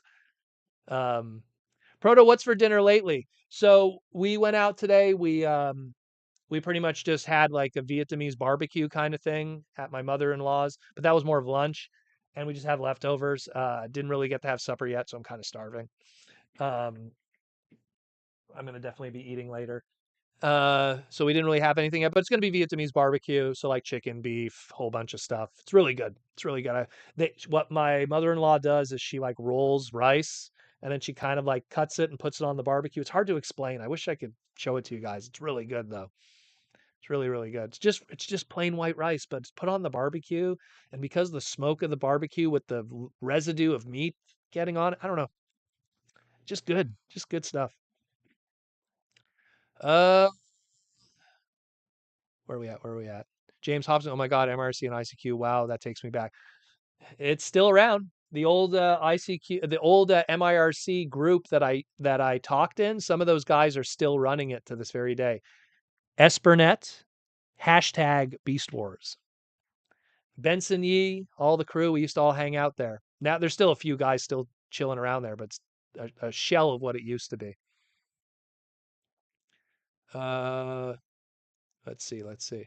Oh, those SDCC, the Cliff Jumper stuff's going to be at San Diego Comic-Con? Oh, well, then I'm good. Then I'm good. Thank you, Star Warrior. Then I'm good. Because I'm going to be in there before anyways, before it opens it up to the public. I'm sorry, Mikey and Louie, for making you guys hungry. Proto, what do you think? What do you think the next GoBots will be getting? Well, there's the ideas that Fun Publication put out a while back, and if they kind of mimic those, they could pull those off. Again, just taking that, like the Beachcomber, right? Think about the Beachcomber mold we got. Yeah, we could do the G2 colors. That's a given. But then what do you do after that? So if you want to do Buggy Man, which is Beachcomber in red, there's one right there. Rescue, you could pull off a rescue using one of those molds, get a little ambulance kind of thing going on. That's another one that they had, and I believe Bad Boy was the last one, but unfortunately, oh, and Man O' War with Sea Spray, but and Bad Boy, we don't have a brand new mold yet for a deluxe class Power Glide yet, but those are some.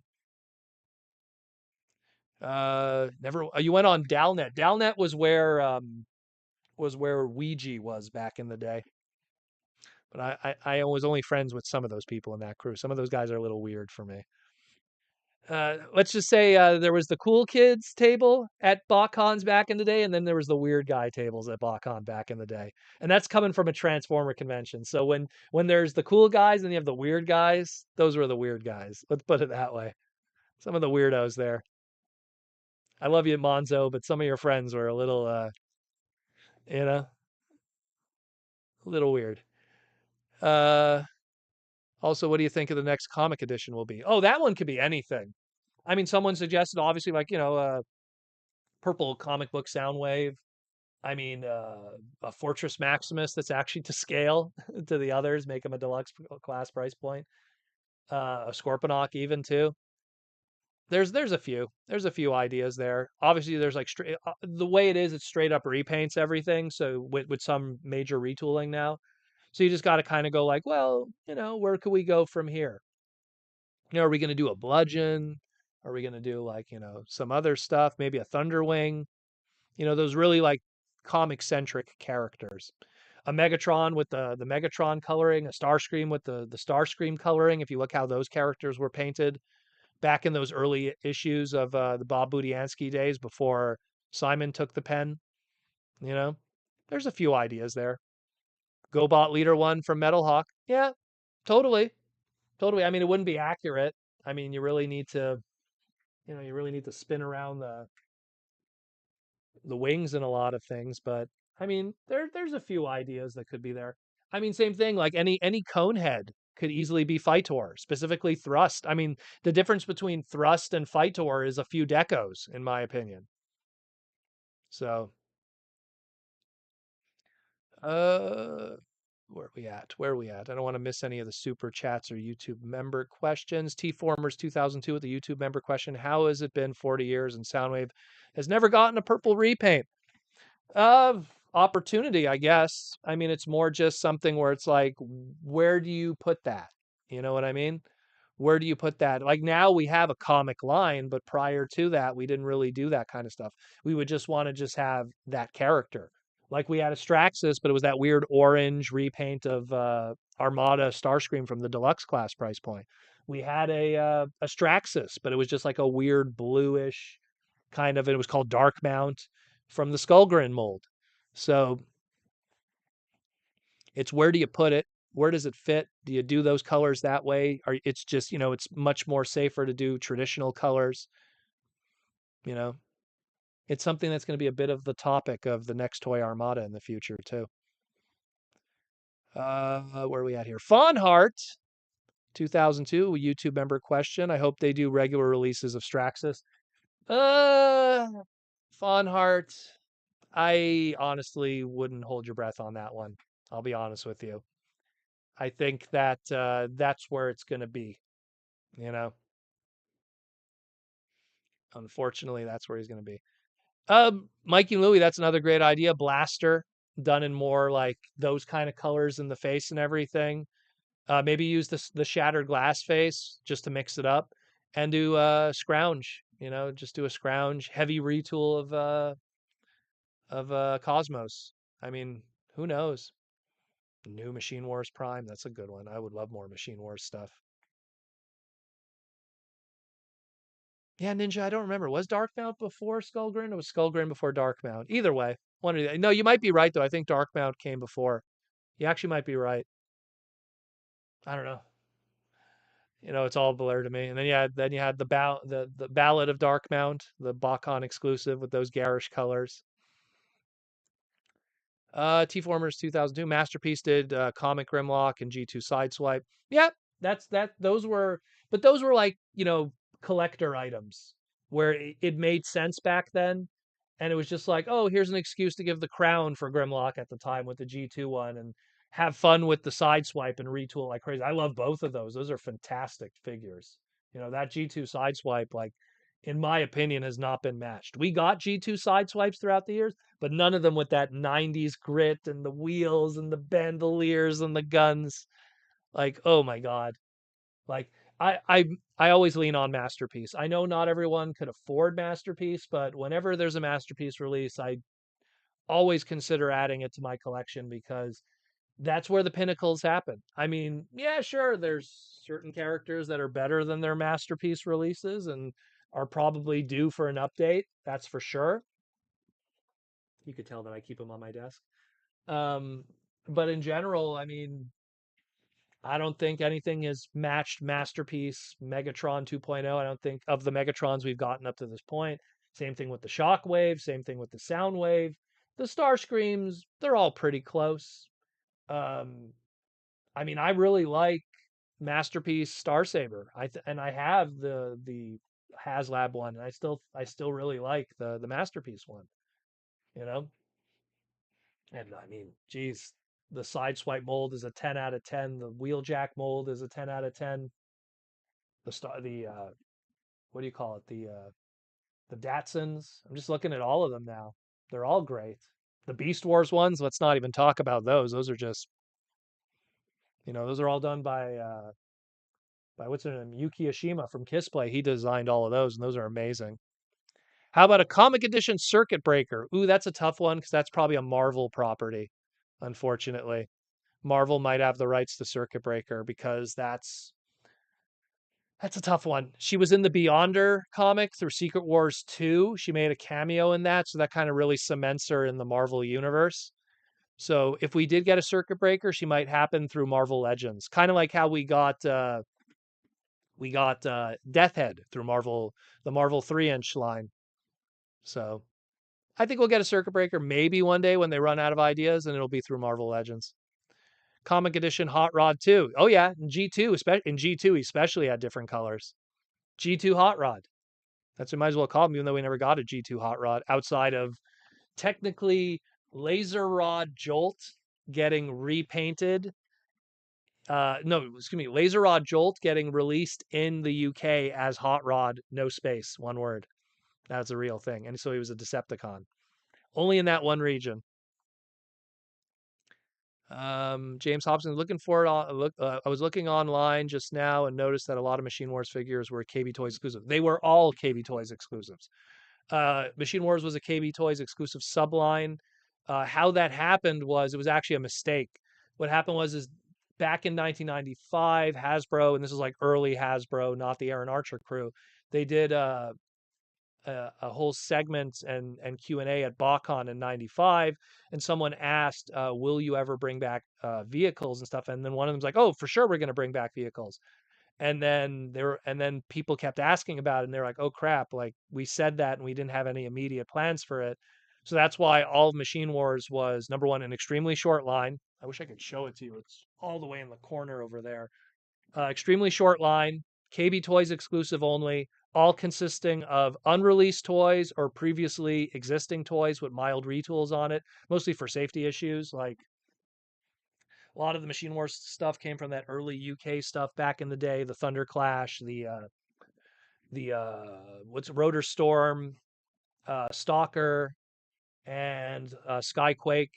And then all the flip changers were all based off unreleased G2 stuff, which later on became Megaplex, Thundercracker, Skywarp, Mirage, Prowl, Hubcap, and this is all going off the top of Hubcap and Hoist. I know I'm forgetting somebody. Megaplex, Megatron, Skywarp, Thundercracker, Hubcap, Hoist, Mirage, and Prowl. Yeah, I named them all. There we go. That's the whole line. And they were KB Toy exclusives. They didn't sell well because Beast Wars was the new hotness, and this didn't have a show to help promote it. And the big meme with Machine Wars is they all have reduction stickers. And when they did the Machine Wars box set with BotCon, it actually had a reduction sticker, the classic KB Toys. Now it's $5.99 in red. So, but yeah, so that's kind of that. John Decker with the $2 super chat. Thank you, John. RID 2015 Blast Wave as Bludgeon repaint.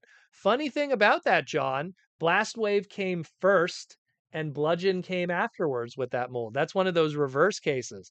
That's kind of like getting a Cliff Jumper before a Bumblebee, or getting like a Silver Streak before a Prowl, or a Blue Streak before a Prowl, excuse me.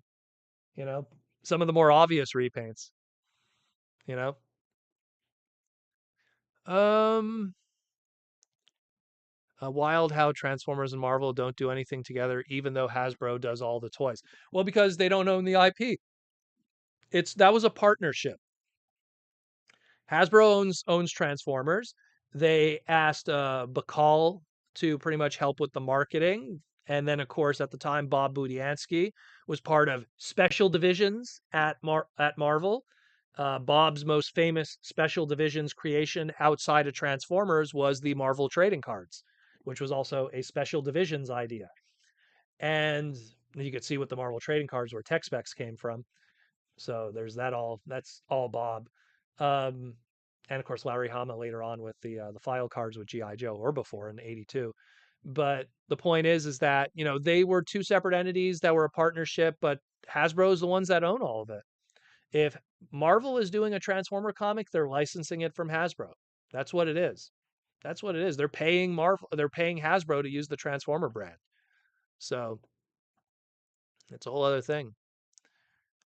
Human characters, Fonhart, I have to say it would not work. Like, a lot of people were like, you know what? The RED line, which is pretty much dead at this point, it would have been so much better if it was just human characters. And I say to you, if we would have done that, yeah, we would get figures of characters that we don't have toys of, and it would sell absolutely terribly. It would have been canceled wave one. It would have been canceled because the casual fans don't want to own Spike in a yellow hat. The casual fans don't want to own Dr. Arkaville or Carly or Circuit Breaker or JB Blackrock. Just looking over there, I saw the JB Blackrock Creo, you know, or the Robo Master or something, Robot Master. Like, they don't want that. They don't want that. They barely wanted Optimus Prime, Megatron, Starscream, Cheetor, RC, not Ultra Magnus. Yeah, there was an Ultra Magnus. Starscream, the Seeker. They didn't even want those ones. Those are top tier characters, upper tier. Where do you put Spike on that? No, it wouldn't do well. It wouldn't do well. Not at all. It would be a mess. It would be a mess. It would have been canceled right away. Human characters have to be covertly put into product in order to sell. Human Alliance. Put your Sam figure in there. You want a Sam figure? Go buy the Mutt figure from the Indiana Jones 3-inch line back in the day. That's the best Sam figure. I have it literally in my display right now. That's like my Samuel Witwicky figure. You want a good Spike figure? It's covertly put into a masterpiece or whatever. It's never going to be sold standalone to the point that it could be its own selling. It has to have a transforming element. Oh, it's an exosuit that transforms or something. You'll never have that on its own. They don't want to do that because they know people wouldn't buy it. A Chip Chase. Everyone, don't you want to buy just a kid in a wheelchair on a card back? Yeah, that's just gonna sell like crazy. Like, it's like you have that case assortment. You got Blaster, you got this guy, that guy, you got Chip Chase. Like, no, it wouldn't sell well. It would not. It would not. And it's just no offense to Chip Chase. I actually sat with Michael Horton, who was the voice of Chip Chase, all of TFCon. I was his handler. Well, he made a lot of money that weekend signing B drive discs, but it wouldn't sell. It would not sell. Imagine trying to sell that to a retailer. So Walmart, we got this new Transformer line. It's Transformers Human Edition. So do they transform? No, nobody transforms. So what's one of the main characters? So one of them is Spite Wickwiki. So what does he come with? He comes with a wrench that he'll throw at Megatron and a hard hat. I see. We're gonna pass on buying those. There you go. You know? So it's something where yeah, it's not going to happen. It's going to have to be stealthily put in through like remember when they did the Fun Publication did those GI Joe sets where you got a transforming figure or a transformer flavored figure and a human character like Marissa Fairborn or Old Snake, or they did the only human characters with those GI Joe molds. Like that's the only way you could really pull that off. Chip Chase, but his wheelchair converts into an exosuit. That was actually an old idea from season 3 that never happened. Still, but that's not the Chip Chase And again, I don't have the numbers, but I promise you, probably Noah from Rise of the Beast probably didn't sell well. Probably the exosuit figure from Core Class probably didn't sell well. Because I see them myself, they're just sitting around on the shelves while the other more robot famous characters do sell. I just see it. It's not popular. It's something that me as a completist would enjoy. I would enjoy it because then I'd love to have like a perfect, let's say 3 1/4 scale GI Joe size Chip Chase figure. I love the kicker figures. I have I have the Japanese and the American one. I love that stuff, but like right here on my shelving, you can't see it, but and it's mostly because of my namesake. But I have Daniel Witwicky here. Grab him. There you go. Because it's my namesake. I have one right on my shelving here, right in front of me with all my other stuff. So, where are we at? We actually have all the human characters either in third party Masterpiece or we 3D print missing ones. Well, again, Masterpiece kind of covered a lot of it. Masterpiece gave us a lot. Like you got Chip Chase, you got Marissa, you got Spike. Sparkplug, you got through third party. I know they did a Sparkplug one. I think Impossible Toys were the ones that did that. Um, and then there's other companies that did Historia from Girl Who Loves Power Glide. They did the little alien people. I believe it was what's that company? Magic Square did the little alien people from season 2. Um, I mean, it's been done in different ways to make a 25.99 6-inch Marvel Legends like line based off of the human characters of Transformers would be suicide. Let's put it that way. It would be suicide for the line. That would not be good. Not be good at all. Take care, Ashna. Thank you for stopping by. James Hopkins, so how come Motormaster got a light bar? Was it because it was on the tooling? Yeah. And the original Motormaster toy had a light bar. So if you're staying true, you know, sorry, Butters, gotta every time I get in the way, just grab the old one here. Not to flex, but you know, if you're staying true to what Derek Wyatt made all those years ago, you know, you just want to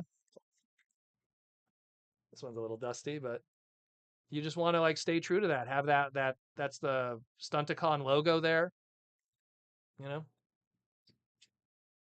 You want to stay true to it. And not to mention, if you do remove that light bar, you'll use it for another character later on. Which, I mean, there's some ideas that I have that I want to keep to myself. You could probably figure it out. Which new releases are you most excited for? What do you hope is coming next? I would really like those GoBots. I really like the Emerald Zaron. I like the Quake. I was about to call him Skyquake. I like the Quake. Kind of interested in the Geocron just to have those representation of those characters from the Headmasters anime. The Soundwave doesn't really speak to me because I already got Soundwaves that satisfy my craving. I'm more just happy for other people that the Soundwave exists. Same thing with the Metalhawk. I mean, I would just prefer the one that I already have as opposed to that one if I had a choice between the two. And again, stuff like the, Motormaster, I kind of already got my fix in another area. So do I need it per se? Not really. But yeah, the GoBots for sure. The GoBots and the Zaron, those are the big ones. The Quake, you know, those are my go-tos. Tom Laney, sell attachments and make Motormaster a combiner. That's what I'm telling you guys. That's what I'm telling you. If you look at your Optimus one, there's 5 millimeter pegs in very strategic places that I'm pretty sure a upgrade kit or a whole bunch of figures released in the future might lead to something. Let's just say that's some, you know, long distance thinking that they're planning for sure. Um, but yeah, so it's something where, you know, Mark did a incredible job just being loyal to that old Aaron Archer design back in the day, you know, just tuck it in there. That's all it was, you know. So it is what it is. It is what it is. Someone's asking if they want to be a moderator. I already have moderators. I have moderators that I've known for many years and trust, and they're in the chat right now. So you probably heard his name a few times, John. So I don't need a moderator. Mikey and Louie, how about the next Studio Series 86 line? Well, I mean, that's, where do we go from there? Obviously, Soundwave is there. Optimus is rumored. We'll get into that on Monday. There's some stuff I want to talk about on Monday. Um, there's a few heavy hitters that probably need to get the 86 treatment before we kind of like move on. Are you collecting the 86 Dinobots? What's your opinion on them? I think they're fantastic, you know? I mean, we only have Grimlock and they kind of just stay stagnant on that. So Proto Man, what's for dinner? Probably leftovers of Vietnamese barbecue with rice, orange juice. That's it. And it's probably going to be what I might have tomorrow too, because we have a lot of it. We have a lot of it. They need to hurry up and make Wind Charger. I agree. I love Wind Charger, and if they do a Wind Charger, we're totally going to get the kit car from Knight Rider if we get Wind Charger. And then yeah, like you just said, I said the same thing. Then make a Death of Wind Charger and Wheeljack 2-pack. You know, never give up, kid. Never surrender. Maybe you could one day be Prime versus Primes uh, mod. Maybe one day you could be his. Because I want to give a mod to a complete stranger who could just block all of you one day. I'm sorry. I already have someone that I trust that I've known for 15 years. So, Prince of Phalanx 59. How you doing, Princeton? When do you think Hasbro will announce the reveal of Stu Series 86 Megatron? Not yet. Not yet. That's something that they don't need to do and or make anytime soon. And they don't need to. Let me ask you something. Do you think anything they're going to show you of Studio Series 86 Megatron will satisfy you any more than that Nemesis Bridge one that we got? Let's be real. They're not going to do anything that'll satiate you. The best Megatron you will get will be of a modern era that will satiate you properly. They will do at some point, and this I feel will happen, a missing link D01 Megatron. And then they'll do a missing link D02 Megatron Anime Edition. And then you'll have a modern gun Megatron with anime accurate face and, chainmail and everything. It'll be sold exclusively in the Japanese market. It'll be sold in robot mode, so it could be shipped for retail locally there and shipped out for import only. And that's the only way you're going to get it. That's the only way. The only way we ever get gun Megatrons is masterpieces or reissues of the G1 product. And that's how it's going to be. Studio Series 86 ain't going to happen in a way that's going to make you happy. James says it the best. 86 Megatron will be the last 86 figure they make, right before they get sued for, getting kids shot in the street. And then Hasbro's stock goes down as a company. We at Hasbro here are a family-friendly company. We want your kids to get shot by the authorities. You know? There's leaks, there's stuff, sure, but we don't know. We don't know. We don't know. I don't think it's going to be anything that'll it'll be within the parameters of what could be legally done, and people will not be satisfied. I promise you that. I promise you that. Patrick Brown, Protoman, thoughts on a third party making legacy scaled figure Hasbro's been doing like Armada and Gun Megatron? Well, it's been around forever. I mean, Gun Megatron on a masterpiece scale and to an extent a classic scale has been kicking around as long as third parties existed. Hexatron being the one that I'm the most familiar with, but there was so many between like no joke between like 2012-ish and like till about like 2018 there were so many different third party Megatrons. And again, if you have a credit card and access to the internet, you could have got those. So until Missing Link does something, which will give you your gun Megatron, that'll satisfy you, you know. So it's a tough one. It's a tough one. It's people asking, look how tough it is to get a laser gun Shockwave. Look how tough it is to get a laser gun Shockwave. You think we're gonna get a Walter P38 German gun that's currently under the license of Walter Arms in Texas? You think you're gonna get that when you can't even get laser gun Shockwave? Aaron, you were here all this time? I didn't see in the chat. Oh, take care, Aaron. Wait a minute, we're over the 2-hour the hour anyways? Oh, well then. I'll take one or two more questions, and then we'll call it quits for today. We're on a roll. Yeah, see, Apollyon. That was another one, Roman. Yeah. There was a few. There was quite a few. There was quite a few. I remember, I don't know, Aaron, I think you were at that TFCon. It was the one that was in Chicago. I think it was. The very first one in Chicago in 2000, I want to say 2015. There was like, I remember the third party display. There was like 4 different Megatrons that were kicking around at the time from different companies, you know? So it is what it is.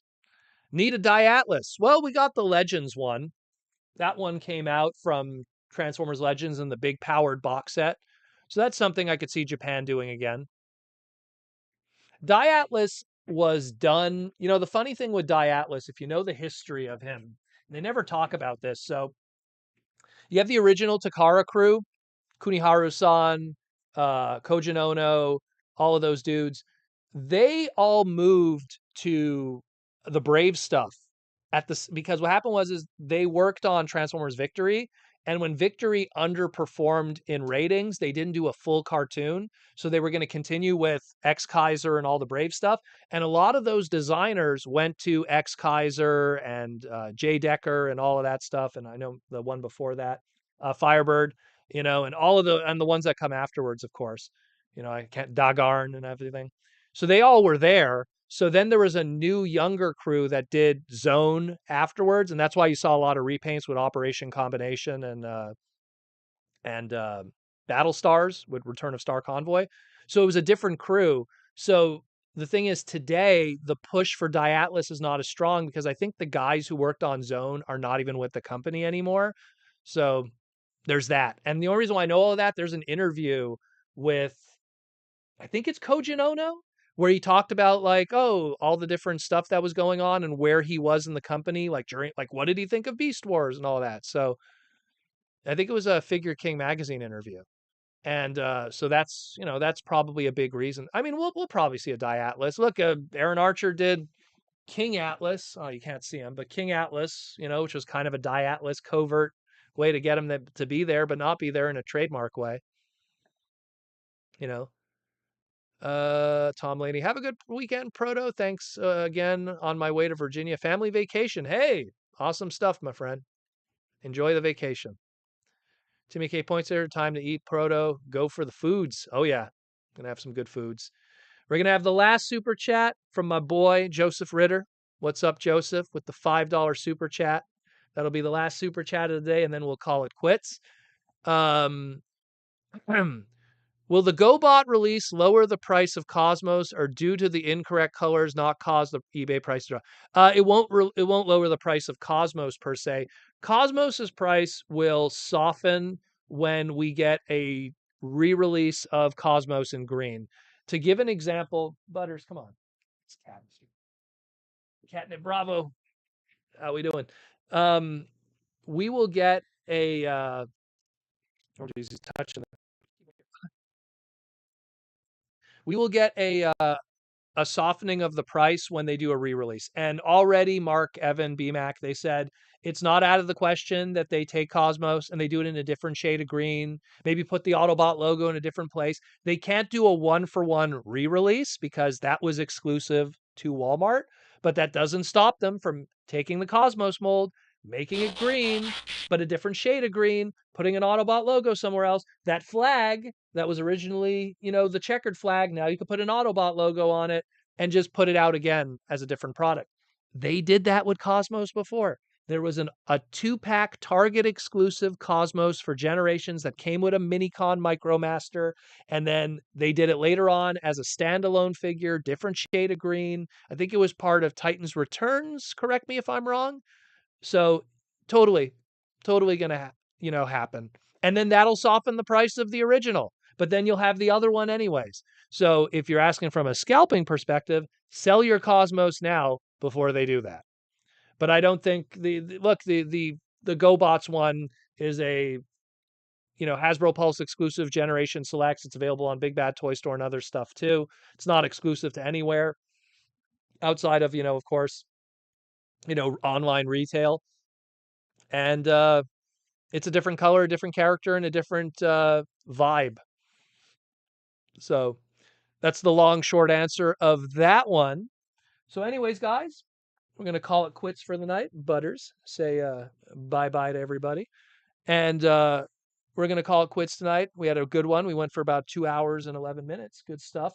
Once again, thank you for being a supporter of the podcast and everything everything that we do here. Again, if you enjoy everything that we do and you want to continue supporting the podcast in different ways, we have the Patreon link down below. That's usually the best way to support the podcast. Gives you access to our Discord, the buy, sell, trade stuff that we have, the sales that we always post and everything for all the different regions, UK, Canada, and of course the USA that we focus on the most. And of course, if you can't do Patreon, it's not your thing. All those beautiful green names that you saw there with little icons next to them, that's the YouTube member. There's that join button that's available. You could join that way if that's your jam. But aside from that, this was the Transformer Slag podcast, Saturday Night live stream. Thank you all for coming. And once again, take care of your family, your friends, and your loved ones. It's a beautiful world out there. There's so much cool stuff in this world that I don't understand how people can live negatively. Oh, you don't like this Marvel movie and it's negative and it's woke and everything. All right, so don't watch it. Go watch some cool old anime.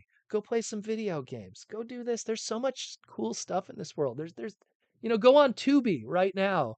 Go on Tubi. That's a free streaming service. They have all the Godzilla movies that are always available. Even the 1998 TriStar Pictures one, which actually I kind of like. They're all available on there. There's so much cool stuff in this world that how could you be angry? How could you be mad? Enjoy the world. Kiss your loved ones. Have a great time. I'm out of here. Take care, beautiful people. I'm out.